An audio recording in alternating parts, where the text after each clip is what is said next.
y es como vamos a obtener esta vista. ¿Esto queda claro? Sí. Sí. Muy bien. Bueno, pues vamos a identificar algunas estructuras.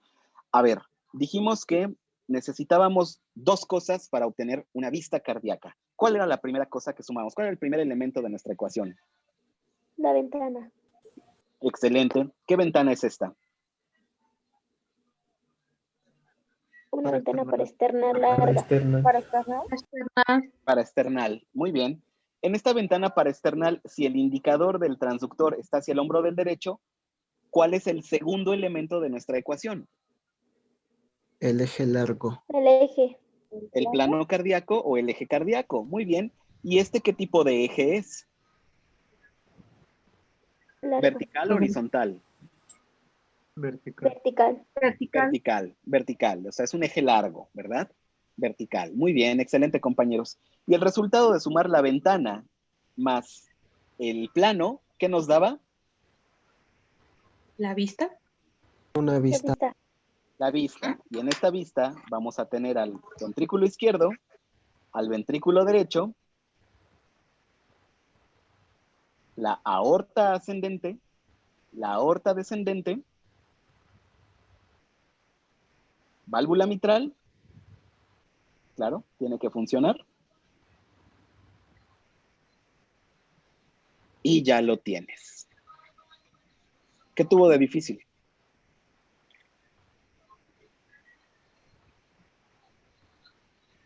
Nada. Todos estamos de acuerdo en que este ventrículo izquierdo está colapsado, ¿verdad? Eso no Es el derecho.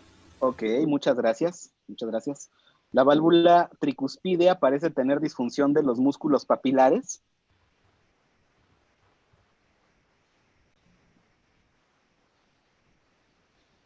Esa es la mitral, ¿no? Esa no es la tricuspidea. Es la mitad, ¿no? Esta es la mitral. Por ahí anótalo. Esto te puede servir para el examen nacional de residencias. Si una porción del enunciado es falsa, todo el enunciado es falso. A lo mejor sí está disfuncionando uno de los músculos papilares, pero ya me da lo mismo porque esta válvula no es tricuspidia, es mitral. Eso hace que haya una porción falsa en este estatuto y eso lo invalida completamente. ¿De acuerdo? Sí. Muy bien. Entonces, podríamos decir que estamos viendo una ecocardiografía en ventana paraesternal del eje cardíaco vertical, ¿cierto? Cierto. Sí. Si te dijera que este padeciente tiene mucosas hidratadas, piel turgente, pulsos periféricos palpables, frecuencia cardíaca de 80 latidos por minuto, presión arterial sistólica y diastólica 120 contra 80 milímetros de mercurio, diuresis normal. Estaríamos hablando de un padeciente hemodinámicamente estable.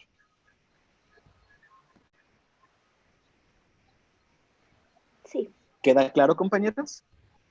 Sí. Sí. Sí. ¿Sí?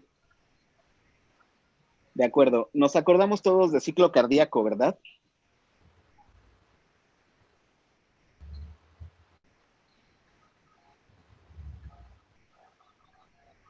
Sí.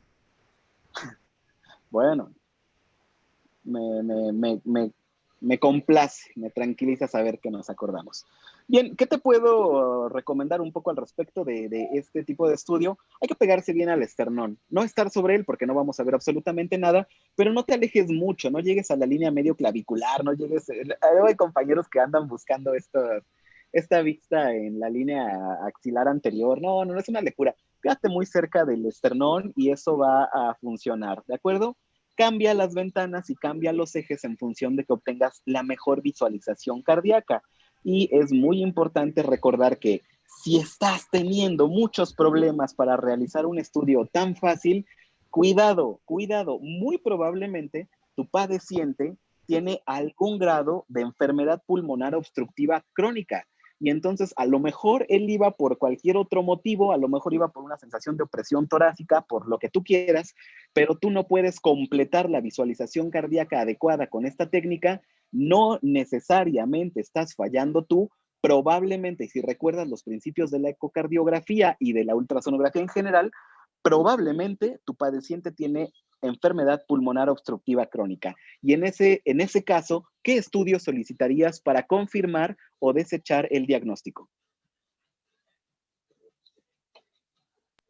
Espirometría. Una espirometría, en donde esperamos ver un índice de tifenopinelli menor a ¿cuánto? 0.7.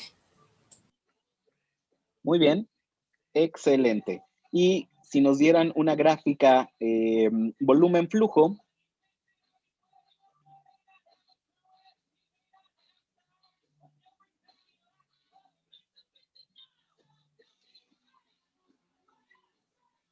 ¿qué veríamos ahí?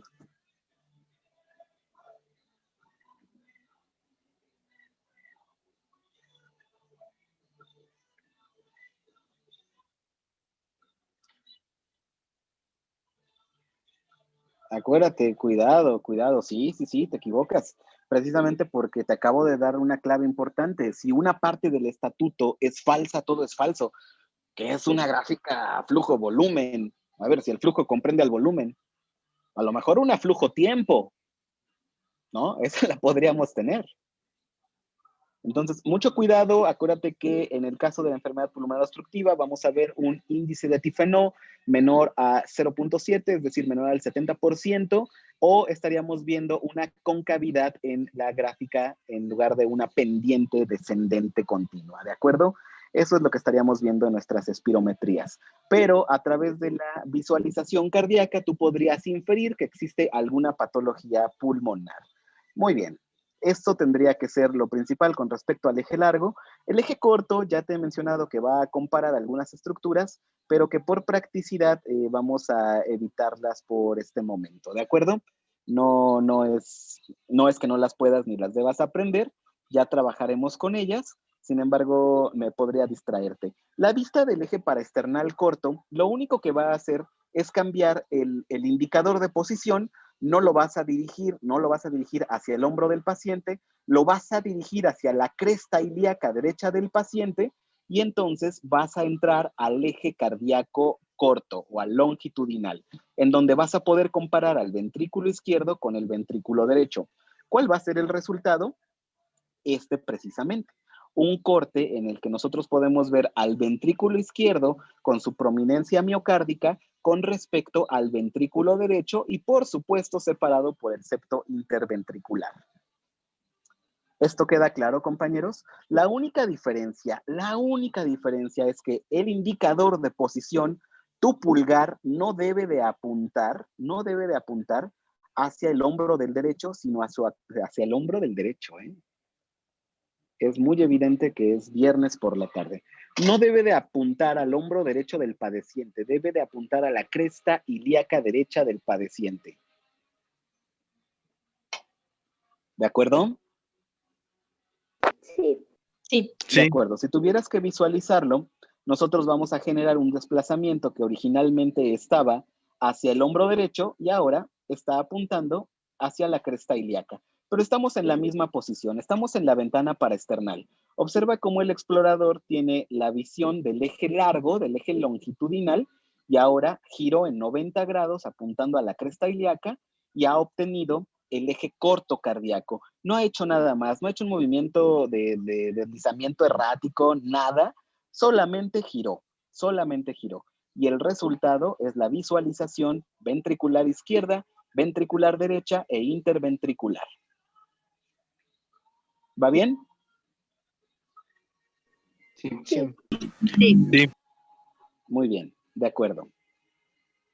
Ahora, ¿qué sería importante en el eje paraesternal, para revisar el eje corto? Pues tratar de mantener el ventrículo izquierdo lo más circular posible, porque eso nos hablará de que estamos en el máximo diámetro de este ventrículo y esa es la mejor forma de valorarlo. Cuando estés muy perdido, no te preocupes, regresa a lo más sencillo, que es encontrar el eje largo, y ya que lo hayas encontrado, solo gira 90 grados a la izquierda, como si estuvieras cerrando una llave. Eso es todo, apunta a la cresta ilíaca del paciente. No puedes fallar, no vas a fallar, no te preocupes.